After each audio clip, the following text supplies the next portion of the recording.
আসসালামু আলাইকুম। কেমন আছো তোমরা? আশা করি ভালো আছো। এখন আমি তোমাদের এসএসসি গণিতের অধ্যায় দূরত্ব ও উচ্চতা এই অধ্যায়ের উপর আমি কিছু ডিসকাস করব। তোমরা মনোযোগ সহকারে দেখবে। শুরু করছি, তোমরা দেখো। এই অধ্যায় দেখার আগে তোমাদের অবশ্যই একটা জিনিসের প্রতি খেয়াল রাখতে হবে, কারণ কোন অধ্যায় কতটা গুরুত্বপূর্ণ সেটা বেস করে যে ওই অধ্যায় থেকে বিগত বছরে পরীক্ষায় কেমন প্রশ্ন এসেছে এটা তোমাদের অবশ্যই অ্যানালাইসিস করা আবশ্যক। দেখো, এই অধ্যায় বিগত বছরে 4 ক্যাটাগরি অঙ্কের দেখা যায়। মূলত এর মধ্যে চিত্র রিলেটেড অঙ্ক, আমি আজকে এই অঙ্কটা করাবো। এই অঙ্কটা মূলত চিত্র রিলেটেড অঙ্ক। এরপর আসতে হলো ভাঙা গাছ, অর্থাৎ গাছ ভাঙে যায় দণ্ডায়মানাংশের সাথে এত ডিগ্রি কোণ উৎপন্ন করে।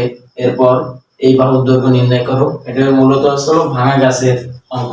বেলুন, একটা চিত্র দেওয়া থাকবে, বলা থাকবে যে এত মিটার উচ্চতায় বেলুনটা উঠছে, এই বাহুর দৈর্ঘ্য নির্ণয় করো। এরপর হলো নদীর ওই পাশে গাছ। এখানে বলা হয়েছে কি, একটা নদী থাকবে, নদীর ওই পাশে একজন ব্যক্তি দাঁড়িয়ে নদীর মানে গাছের শীর্ষের চূড়ার উন্নতি কোণ এত, এবং তাহলে গাছের উচ্চতা কত, এইগুলো মূলত এই রিলেটেড অঙ্ক এই অধ্যায় থেকে তুমি পাবা। সুতরাং তোমাদের এই যে 4টা ক্যাটাগরি অঙ্ক আমি লিখে রেখেছি, এগুলো তোমরা ভালোভাবে অ্যানালাইসিস করবে। দেখবে কি বিগত বছরে এইখান থেকে মূলত বোর্ডে কোশ্চেন আসছে। এখন আমি আগের দিনও একটা ক্লাস নিয়েছিলাম, এখন আমি একটা ক্লাস দেখো, সেই ক্লাসে আমি কিছু শর্টকাট লিখে রেখেছিলাম, কিন্তু আজকেও সেই শর্টকাট আমি তোমাদের প্রথম থেকে আমি নলেজে দিতে চাই। বিএস বসবাস, এই শর্টকাটটুকু দিয়ে তুমি এই অধ্যায় এই যে 4 ক্যাটাগরি বোর্ডে প্রশ্ন আসে, এগুলো তুমি পারবা অনায়াসে। এখন তোমার শুধু পারলে হবে না, এগুলো তোমার প্র্যাকটিস করতে হবে, চর্চা করতে হবে। সুতরাং এইগুলো দেখো, বিএ এটা মূলত হলো সাইন। আমি বলেছিলাম যে বিএ মূলত সাইন, এস এ কস, আর হলো বিএস হলো ট্যান। এখন সাইন কস ট্যান এই তিনটা ত্রিকোণমিতিক অনুপাতের পরও আরো 3টা ত্রিকোণমিতিক অনুপাত আছে। এগুলো আমি কিভাবে জানবো? এই 3টা জানলে আমি ওই 3টায় কনভার্ট করতে পারি, কারণ এই 3টা থেকেই ওই 3টায় মানে বিপরীত। এখন দেখো, চিত্রে আমি লিখেছি বি তে বিপরীত বাহু বা বলা হয় লম্ব, এবং এস এ সন্নিহিত বাহু বা ভূমি, এবং এতে অতিভুজ। এতে সবসময় অতিভুজ, বিপরীত বাহু সামনে যে বাহুটা থাকে ওটা সবসময় অতিভুজ হয়। আর এই যে একটা সমকোণী ত্রিভুজ, এই সমকোণী ত্রিভুজ মূলত এই অধ্যায় সকল ম্যাথে সমকোণী ত্রিভুজটা কাজে লাগবে। বি এ মানে বি এ এটা মূলত সাইন থিটার অনুপাত এবং কস থিটার অনুপাত এস এ, এরপরে হলো ট্যান থিটার অনুপাত বি এস। দেখো B A S A B S বসবাস, এইটুকু তোমরা শুধু সূত্র আকারে মনে রাখতে পারো। তাই ছাড়া আর এই অধ্যায় অন্য কোনো সূত্র তোমাদের আহামরি লাগবে না। এখন আমি অঙ্ক একটা অঙ্ক করাবো, এই শর্টকাট ট্রিক দিয়ে আমি তোর অঙ্ক অনায়াসে আমি করে দেখাবো। তোমার মনোযোগ সহকারে শুধু দেখবা। এসি এর দৈর্ঘ্য কত, আমাকে তাই বলেছে যে এসি এর দৈর্ঘ্য কত। এখন দেখো এসি এর দৈর্ঘ্য কত, আমি এটা বের করার জন্য আমার অবশ্যই এই চিত্রটা খেয়াল করতে হবে যে এটাকে কি কি তোমার বিষয় দেওয়া আছে।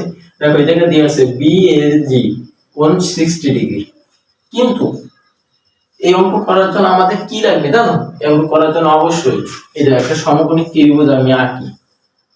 সমকোণী ত্রিভুজের আমার অবশ্যই এই অঙ্ক করার জন্য এই কোণটা লাগবে। এই কোণটার মাধ্যমে আমি এই অঙ্ক যে এই যে 4 ক্যাটাগরি অঙ্ক লিখেছি, এই অঙ্ক এই ত্রিভুজের এই কোণটা সব সময় তোমার কাজে লাগবে। এই উপরের কোণটাতে তোমার কোনো কাজে লাগবে না। এখন ধরো তোমার এইদিকে কোণটা দেওয়া আছে 60 ডিগ্রি, কোণটা দেওয়া আছে, কিন্তু তোমার এই জায়গা এই কোণটা লাগবে।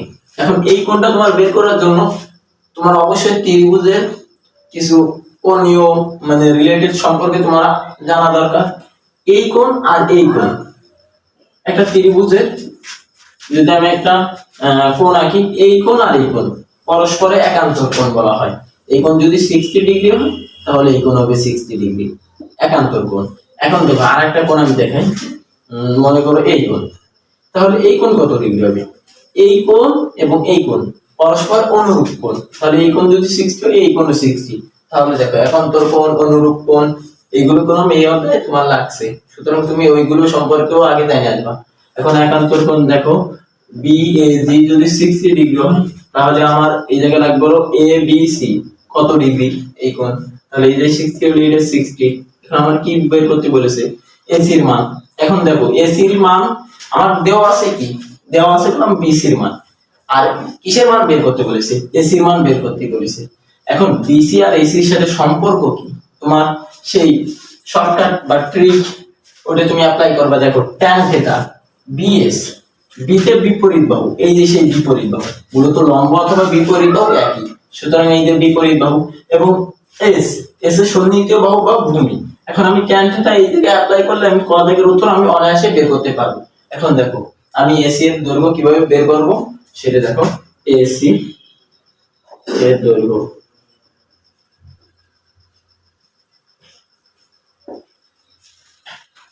রাস্তাটা নিয়ে আসি।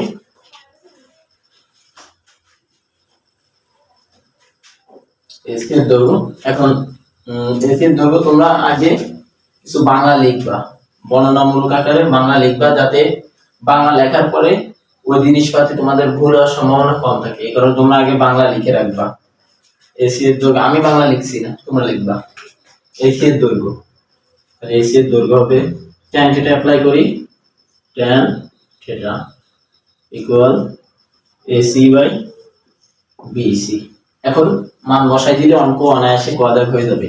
tan থিটা, tan থিটার মান 60 ডিগ্রি আগে বের করা হয়ে গেছে। AC এর মান কত বের করতে হবে, এবং BC এর মান কত? BC এর মান 5। এখন tan 60 ডিগ্রি মান কত? √3। tan 60 degree, sin 0 degree, 30 degree, এগুলো তোমরা মনে রাখবা, মানে মুখস্থ করে রাখবা, কারণ sin 30 ডিগ্রি, cos 30 ডিগ্রি এগুলো পরীক্ষায় তোমাদের অবশ্যই ফেস করতে হবে। এগুলো এই কারণে তোমাদের মুখস্থ করা লাগবে। এই অঙ্কগুলো করো অথবা অন্য যে কোনো অঙ্ক করো, এই দেখবা sin cos tan, এই ত্রিকোণমিতিক এই অঙ্কগুলো সবচেয়ে ইম্পর্টেন্ট, কারণ বোর্ডে এই অঙ্কগুলো স্যারেরা মূলত করে থাকে, মানে অ্যাকসেপ্ট কোশ্চেন এই অঙ্কগুলো করেই। tan 60 ডিগ্রি মান কত? √3, আর AC উপরে 5।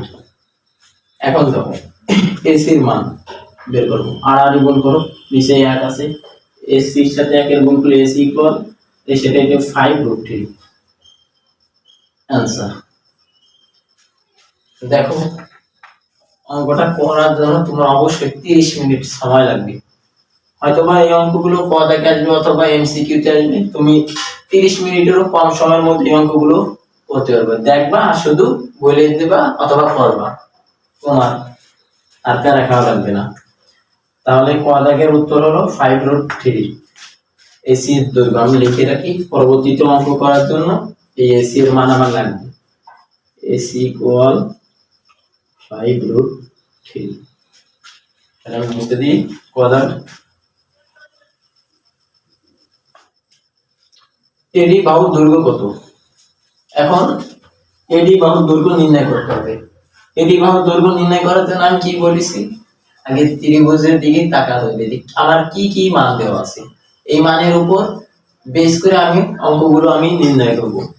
এখন এডি দেখো আমি একটু আগে পদাগে আমি এসি এর মান নির্ণয় করেছি।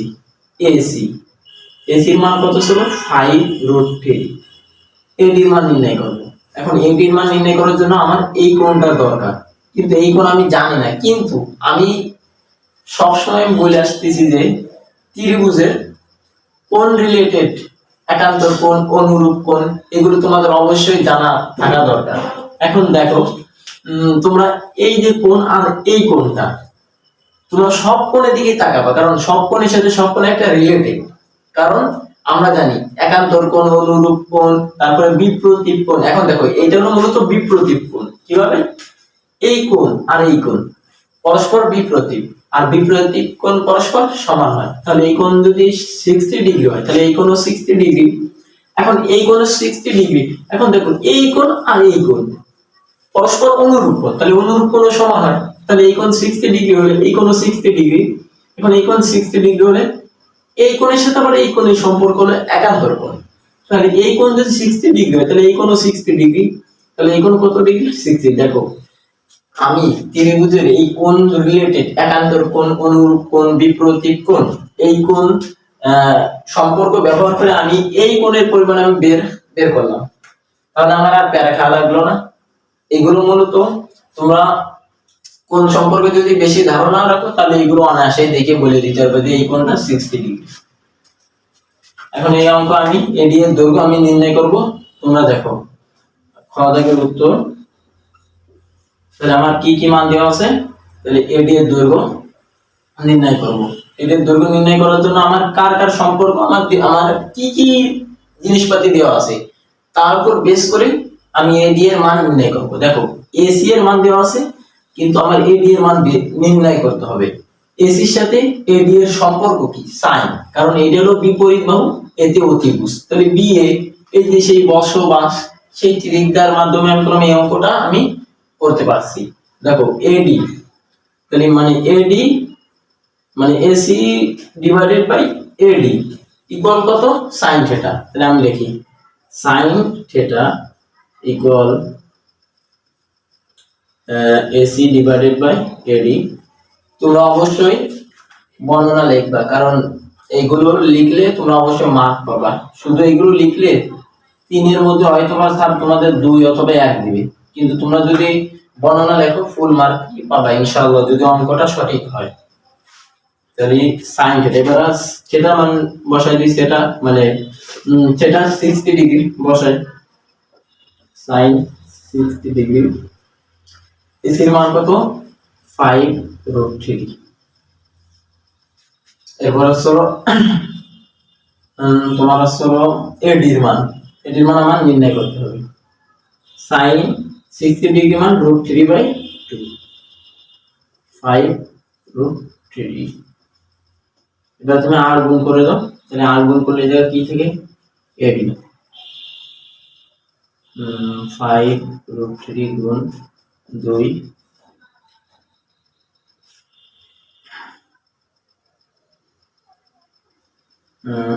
এই যে √3 এই √3 কাটা, তাহলে 5 দুগুণে কত? 10।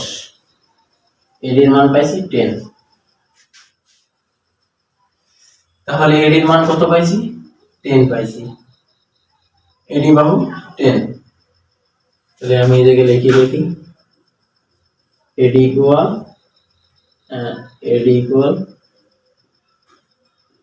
10 মিটার, সবগুলো একক 10 মিটার। এখন আমার কি বলিছে?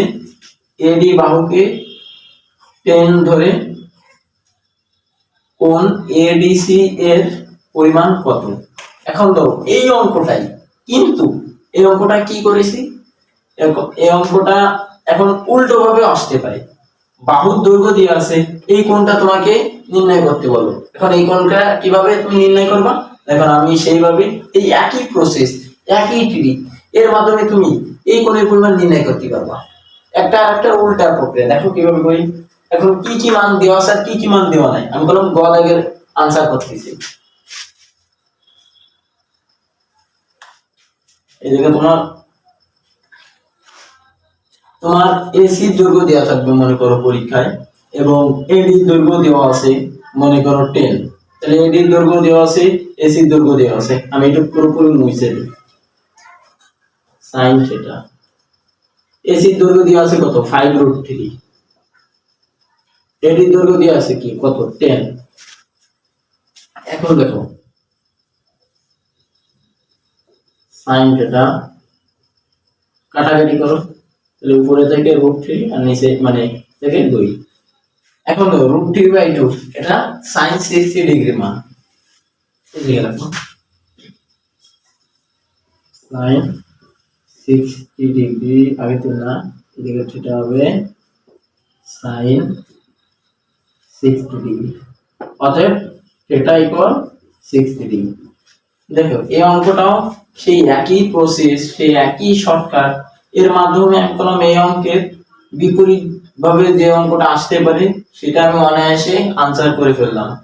তুমি অবশ্যই কোন অধ্যায় করার আগে আগে বেসিক ক্লিয়ার করে তারপরে অঙ্ক করতে আসবে, কারণ বেসিকের উপরে তোমার ভিত্তি করে এই অঙ্কগুলো তুমি পারবে না। তা না হলে তুমি আমি এই অঙ্কগুলো করাই দিলাম এবং এই অঙ্কগুলো তুমি মুখস্থ করে পরীক্ষায় দিয়ে আসবা, তোমার মেমোরির ধারণ ক্ষমতা অতটা বেশি না, কারণ একজন মানুষের মেমোরির লংজিভিটিটা কম হয়ে থাকে। সুতরাং তুমি যদি বারবার প্র্যাকটিস করো এবং তুমি নিজে প্র্যাকটিস করো যে কোনো অঙ্ক, তাহলে দেখবা ওই অঙ্কগুলো তোমার কাছে মনে হবে পানির মতো। এবং অন্য যে কোনো অঙ্ক তুমি দেখবা, দেখার সাথে তুমি উত্তর দেওয়ার চেষ্টা করবা, মানে চেষ্টা করতে পারবে, এরকম একটা অবস্থার সৃষ্টি হবে।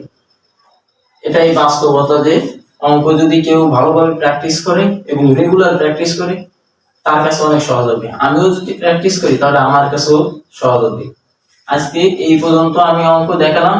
এই যে শর্টকাট, এই শর্টকাটের মাধ্যমে তুমি এই অধ্যায় অঙ্কগুলো অনায়াসে করতে পারবা। সুতরাং এই শর্টকাট তুমি মনে রাখতে পারো এবং পরীক্ষার আগে তো একটা শীট বানাবা, ওই শীট অথবা একটা নোটবুক বানাবা, যে শর্টকাট গুলো থাকে ওই শর্টকাট গুলো তুমি লিখে রাখবা, তাহলে তোমার অনেক সাহায্য হবে।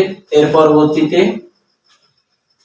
তুমি যে বিগত বছরের যে বোর্ডে যে কোশ্চেন আসতে, এগুলো তুমি প্র্যাকটিস করবা, দেখবো ওইগুলো অনায়াসে তুমি পারবা ইনশাআল্লাহ। প্র্যাকটিস করলে অবশ্যই তুমি সব পারবা, অবশ্যই এসএসসি তে তোমার সফলতা ইনশাআল্লাহ আসবে। সবাইকে সালাম জানিয়ে বাই বাই।